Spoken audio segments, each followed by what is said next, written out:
রাজশাহী বিশ্ববিদ্যালয়ে ছাত্র সংসদ, রাকসু, হল সংসদ ও সিনেট ছাত্র প্রতিনিধি নির্বাচনের আচরণবিধি প্রকাশ করেছে নির্বাচন কমিশন।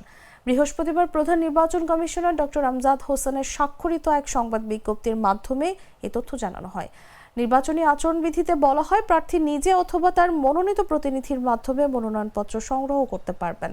মনোনয়নপত্র সংগ্রহ এবং দাখিলের সময় কোনো প্রকার মিছিল বা শোভাযাত্রা করা যাবে না। প্রার্থী 5 জনের বেশি সমর্থক নিয়ে মনোনয়নপত্র সংগ্রহ ও জমা দিতে পারবেন না। প্রার্থীকে সশরীরে উপস্থিত হয়ে মনোনয়নপত্র প্রত্যাহার করতে হবে।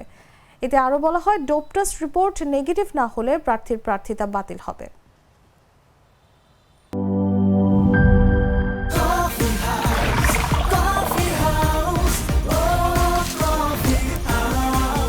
কফি হাউস, প্রতি চুমুকে আড্ডা জমে।